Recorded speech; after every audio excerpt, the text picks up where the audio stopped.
രാജ്ഭവനിൽ ഒരു പരിപാടിക്ക് നമ്മുടെ സംസ്ഥാനത്തുള്ള ഒരു മന്ത്രിയെ ക്ഷണിക്കുന്നു. ആ മന്ത്രി പരിപാടിക്ക് എത്തിയപ്പോഴാണ് അവിടെ വച്ചിരിക്കുന്ന ഒരു ഫോട്ടോ മന്ത്രിക്ക് ഒട്ടും എന്താ ഇഷ്ടമല്ലാത്ത ഒരു രൂപത്തിന്റെ ഒരു ഫോട്ടോ അവിടെ കാണുന്നു. അത് തന്റെ എതിർചേരിയിലുള്ള പാർട്ടിക്കാരുടെ ഫോട്ടോയാണെന്ന് ആ മന്ത്രി പറയുന്നു. പരിപാടിയിൽ നിന്ന് പങ്കെടുക്കാതെ മന്ത്രി നീരസം അറിയിച്ചുകൊണ്ട് തിരിച്ചു പോരുകയാണ്. നമ്മുടെ കേരളത്തിലാണ് ഇങ്ങനെ ഒരു സംഭവം നടന്നത് എന്നുള്ളതാണ് ഖേദകരം. അതിനേക്കാൾ ഖേദകരം കൃഷിമന്ത്രി പി പ്രസാദ് തന്റെ നിലവാരം എന്താണെന്ന് ലോകത്തിനു മുന്നിൽ കാണിച്ചു കൊടുക്കുന്നതായിട്ടാണ് പലർക്കും തോന്നുന്നത്. സർ, എന്റെ ഒരു ചോദ്യം എന്ന് പറയുന്നത്, ഭാരതമാത എന്ന് പറയുന്നത് അല്ലെങ്കിൽ ആ രീതിയിലുള്ള ഒരു ചിത്രം, ഒരു ഫോട്ടോ, നമ്മൾ പലയിടത്തും നമ്മൾ ആ ഫോട്ടോ കാണാറുണ്ട്. ആ ഒരു ഫോട്ടോ അല്ലെങ്കിൽ ഭാരതമാത എന്ന് പറയുന്ന ഒരു ബിംബം യഥാർത്ഥത്തിൽ RSSന്റെ ഐഡന്റിറ്റിയാണ്. അതിനെപ്പറ്റി പറയുന്നതിന് മുമ്പ് ആമുഖമായിട്ട് പറയേണ്ട ഒരു കാര്യം എന്താണെന്ന് പറഞ്ഞു കഴിഞ്ഞാൽ, അങ്ങാടിയിൽ തോറ്റതിന് അമ്മയോടാണോ എന്നാണ് ബഹുമാനപ്പെട്ട മന്ത്രിയോടിപ്പം ചോദിക്കാൻ എനിക്ക് തോന്നുന്ന ഒരു കാര്യം. കാരണം ഒരു ദിവസം മുമ്പ് അദ്ദേഹത്തിന് ഒരു തിരിച്ചടി ഉണ്ടായ പോലെ എനിക്ക് തോന്നി. അതായത് അഗ്രികൾച്ചർ പ്രൊഡക്ഷൻ കമ്മീഷണറായിരുന്ന ബി അശോക് അദ്ദേഹത്തിൻ്റെ ഡെപ്യൂട്ടേഷൻ ഡെപ്യൂട്ടേഷൻ നടപടി തിരുത്തണം എന്ന് പറഞ്ഞ് ട്രിബ്യൂണലിൽ നിന്ന് ഒരു ഉത്തരവ് മേടിച്ചിട്ടുണ്ട്. സ്വാഭാവികമായിട്ടും രാഷ്ട്രീയക്കാരെ അല്ലെങ്കിൽ മേലാളന്മാരെ അത് ബാധിക്കും, അവരുടെ ഈഗോ ഹർട്ട് ചെയ്യും. അതിൽ നിന്നും ഒന്ന് ഉരുണ്ട് പരണ്ട് കയറാനായിട്ട് വിവാദം ഉണ്ടാക്കിയതാണോ അല്ലയോ എന്ന ഒരു ന്യായമായ സംശയം ഇതിൻ്റെ അകത്തുണ്ട്. അതുകൊണ്ടാണ് ഞാൻ ആദ്യം പറഞ്ഞത്, അങ്ങാടിയിൽ തോറ്റതിന് അമ്മയോടാണോ, അല്ലെങ്കിൽ പിന്നെ ഇതൊന്നും അറിയാത്ത ആളല്ല, ഈ ചിത്രത്തിന്റെ തത്വം അറിയാത്ത ആളൊന്നുമല്ല പി പ്രസാദ് എന്നാണ് എൻ്റെ വിശ്വാസം. കാരണം ഈ ഭാരതമാത എന്ന് പറയുന്ന ചിത്രം ശരിക്കും പറഞ്ഞു കഴിഞ്ഞാൽ അതിൻ്റെ പ്രോദ്ഘാടകർ അല്ലെങ്കിൽ ആ ചിത്രം ആദ്യമായിട്ട് വരയ്ക്കുന്നത് അബനീന്ദ്രനാഥ് ടാഗോറാണ്. 1904 RSS എന്ന് പറയുന്ന സംഘടന ഉണ്ടാകുന്നതിന് 20 വർഷം മുമ്പാണ്, 21 വർഷം മുമ്പാണ് അബനീന്ദ്രനാഥ് ടാഗോർ.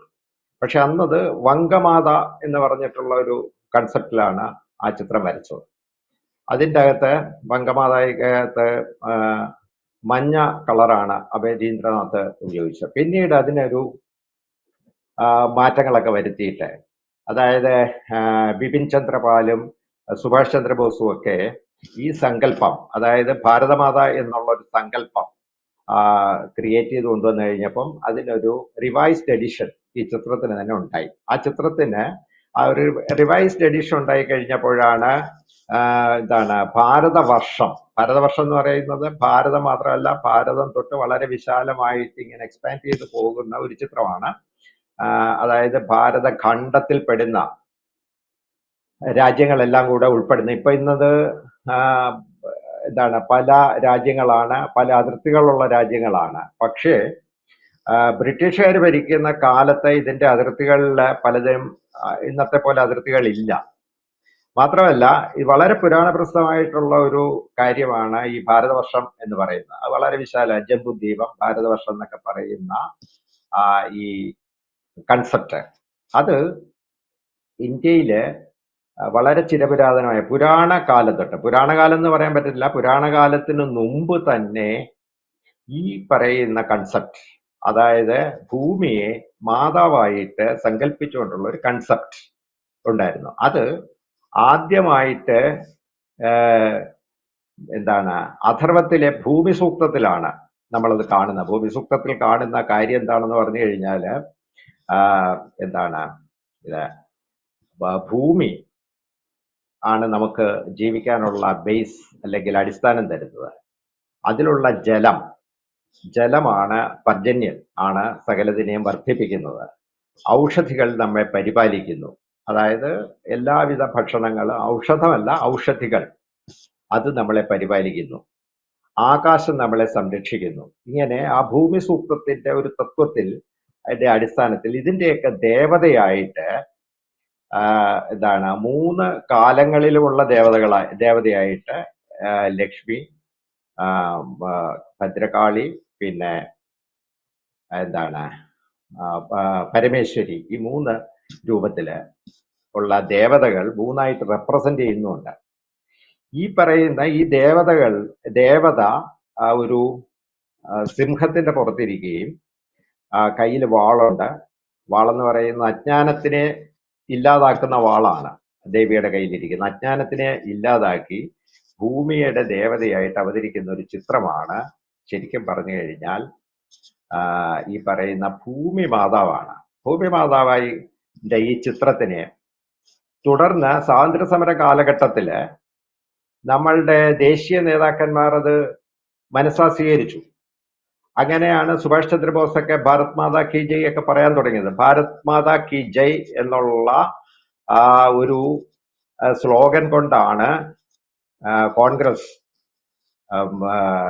ഗാന്ധി, ലോകമാന്യ തിലകൻ ഇവരൊക്കെ മുന്നോട്ട് പോയത്. സുഭാഷ് ചന്ദ്രബോസ്. അപ്പൊ ഇവരുടെ ഈ ഭാരത മാതാവ് എങ്ങനെ RSSന്റെ ഒരു ചിഹ്നമായി, അല്ലെങ്കിൽ RSS അതിനെ എങ്ങനെയാണ് ഹൈജാക്ക് ചെയ്തത് എന്നുള്ള ഒരു വിഷയം വേണമെങ്കിൽ നമുക്കത് എടുക്കാം. അത് വേറെ സ്വാതന്ത്ര്യ സമരത്തിന് ശേഷവും ഇന്ത്യ സ്വതന്ത്രമായതിനു ശേഷവും ഈ ചിത്രത്തിന് അങ്ങനെ ഒരു സാങ്കത്യം കിട്ടിയില്ല. ഇനി ഒരു കാര്യം കൂടെ പറയണം. നമ്മളുടെ ദേശീയ ഗീതം എന്ന് പറയുന്ന വന്ദേമാതരം, അതിലെ മാതരം, വന്ദേമാതരത്തിലെ അമ്മ എന്ന് പറയുന്നത് ഭാരത് മാതാണ്. ഇതൊന്നും പി പ്രസാദിന് അറിയില്ല എന്ന് വിശ്വസിക്കുന്ന ഒരാളല്ല ഞാൻ. അദ്ദേഹം നല്ല വായനയുള്ള, പിന്നീട് ചരിത്രത്തിലൊക്കെ നല്ല വായനയുള്ള ഒരു മന്ത്രിയാണ്.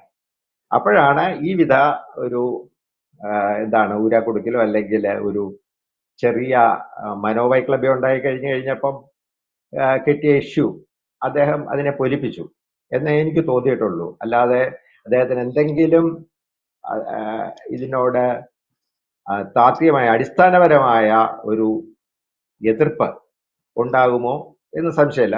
നിർഭാഗ്യവശാൽ രാജ്ഭവനിലിരിക്കുന്ന ആളിന് RSS ചായ്വുള്ള ആളായിപ്പോയി. അപ്പൊ സ്വാഭാവികമായിട്ടും നമ്മളുടെ ഉള്ളിൽ നിന്നും ഉള്ളിൽ എവിടെയോ ഉറങ്ങിക്കിടന്ന ഒരു പ്രതിലോമ ചിന്ത ആഞ്ഞടിക്കുകയും അദ്ദേഹം ഇതിൻ്റെ അകത്ത് പ്രതികരിച്ചു എന്നുള്ളതാണ് എൻ്റെ ഒരു പ്രൈമ ഫേസി ഫീൽ അതാണ്. അല്ലാതെ അദ്ദേഹം എന്തെങ്കിലും ഭാരത മാതാവിനോട് എന്തെങ്കിലും എതിർപ്പുണ്ടായിട്ടുള്ളതാണോ എന്നറിഞ്ഞില്ല. പക്ഷെ ഇനിയിപ്പോ ഉള്ള ഒരു വിഷയം എന്താണെന്ന് പറഞ്ഞു കഴിഞ്ഞാല്, ഇത് ഈ പറയുന്ന മാധ്യമപ്രവർത്തകരും പിന്നെ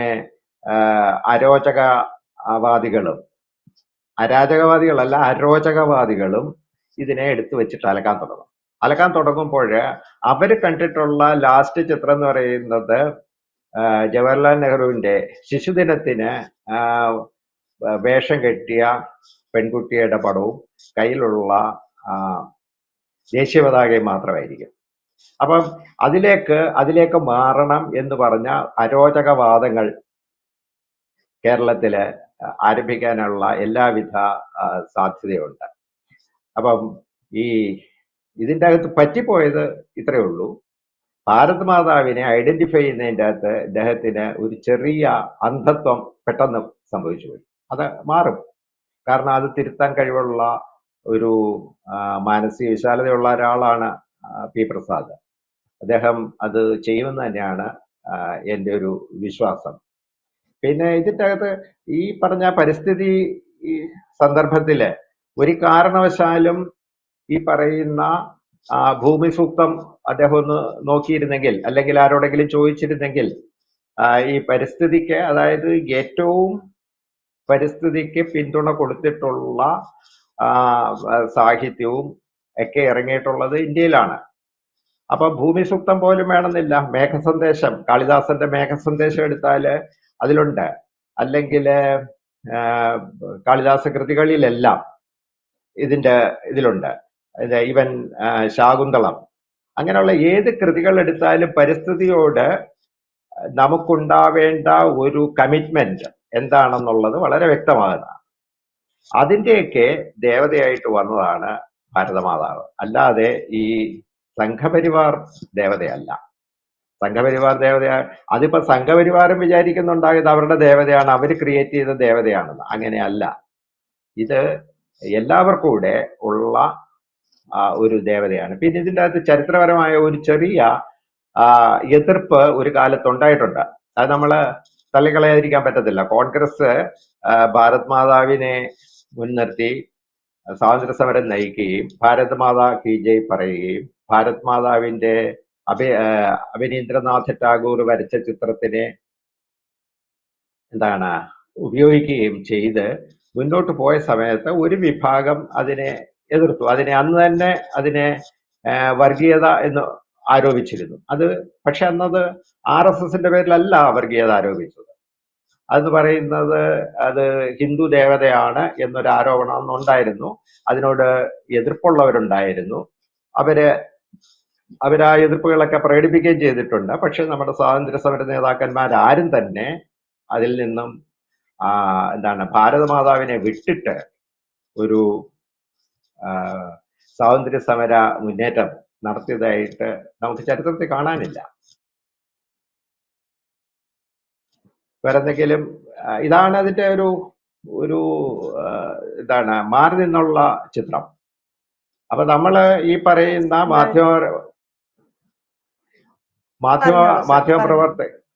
മാധ്യമപ്രവർത്തകരുടെയും പിന്നെ സോഷ്യൽ മീഡിയയിലെ കടന്നലുകളുടെയൊക്കെ വിഷയം, അവരൊക്കെ എന്ന് പറയുന്നത് ശരിക്കും പറഞ്ഞു കഴിഞ്ഞാൽ അവർ ഈ വിഷയം പഠിച്ചിട്ടല്ല, അവരാ സ്പോണ്ടേനിയസ് ആയിട്ട് വൈകാരികമായിട്ട് പൊട്ടിത്തെറിക്കുമ്പോൾ ഉണ്ടാകുന്ന കാര്യങ്ങളൊക്കെ ഉള്ളൂ. അതൊക്കെ അവഗണിക്കാൻ ഉള്ളതേ ഉള്ളൂ. ഇപ്പൊ ഇന്നത്തെ ദിവസം കഴിഞ്ഞു കഴിഞ്ഞാൽ നാളെ അത് മാറും. നാളെ മാറിക്കഴിഞ്ഞാൽ ഇപ്പം ഇവിടെ നിലമ്പൂർ തെരഞ്ഞെടുപ്പ് കിടക്കുകയാണ്. തെരഞ്ഞെടുപ്പിൻ്റെ അകത്ത് ഇത് വളരെ ഭംഗിയായിട്ട് ഇടതുപക്ഷത്തിന് ഉപയോഗിക്കാനും പറ്റും. അത് വേറൊരു കാര്യം. കാരണം ഞങ്ങള് ഹിന്ദുത്വത്തെ എതിർക്കുന്നു എന്ന് പറയുമ്പോൾ ഇന്ത്യൻ ജനതയെ എതിർക്കുന്നു എന്നുള്ളൊരു മറഞ്ഞിരിക്കുന്ന ഭാഗം പുറത്തു വരും എന്നവർ ചിലപ്പോൾ ഉദ്ദേശിക്കുന്നില്ല. അങ്ങനെ ഒരു സന്ദർഭം കൂടെ ഇതിൻ്റെ അകത്തുണ്ട്. അതാണ്. എന്തായാലും പക്ഷെ അതൊരു തെറ്റിദ്ധാരണ കൂടിയാണ്. ഭാരതമാത എന്ന് പറയുമ്പോൾ അത് RSSന്റെ ഒരു പ്രതീകമാണ്, അല്ലെങ്കിൽ RSS പൂജിക്കുന്ന, അല്ലെങ്കിൽ RSSന്റെ പ്രതീകമായി നിൽക്കുന്ന ഒരു ബിംബം എന്നുള്ള രീതിയിലാണ് പലപ്പോഴും കരുതുന്നത്. അത് തന്നെയാണ് അത്തരത്തിലുള്ള ഒരു അമളി എന്ന് വേണമെങ്കിൽ പറയാം. അത്തരത്തിലുള്ള ഒരു രീതിയായിരുന്നു പി പ്രസാദും രാജ്ഭവനിൽ സ്വീകരിച്ചത്. അതിനെ സാറി സൂചിപ്പിച്ചതുപോലെ കടന്നൽ കൂട്ടം, അല്ലെങ്കിൽ സൈബർ കമ്മ്യൂണിസ്റ്റുകാർ എന്നൊക്കെ നമ്മൾ പറയുന്ന ആളുകൾ അതിനെ ഏറ്റെടുക്കുന്നു എന്നുള്ളതാണ്. അതുകൊണ്ടാണ് ഈ വിഷയം ഇത്രയേറെ ചർച്ചയായത്. ഒരു കാര്യം കൂടെ പറയണ്ട്. കമ്മ്യൂണിസ്റ്റുകാരെന്ന് മാത്രം പറഞ്ഞിട്ട് കാര്യമില്ല. സൈബർ കൂട്ടത്തിന് അങ്ങനെയല്ല. അവർക്ക് വൈകാരികമായ ഒരു പൊട്ടിത്തെറി മാത്രമേ അതിൻ്റെ അകത്തുള്ളൂ. അവര് അന്നേരം കാണുന്ന അവരുടെ താല്പര്യങ്ങൾക്കനുസരിച്ചുള്ള കാര്യങ്ങൾ കയറി പിടിക്കും. അത്രേ ഉള്ളൂ. തീർച്ചയായും സാറി പറഞ്ഞതുപോലെ ഇതൊരു നിലമ്പൂർ ഇലക്ഷൻ നടക്കുന്ന സമയം കൂടിയാണ്. അപ്പം CPM-ന് ഉപയോഗിക്കാൻ പറ്റിയ ഒരു ആയുധം, അത്രയേ ഉള്ളൂ. വ്യക്തമാണ്. Thank you sir.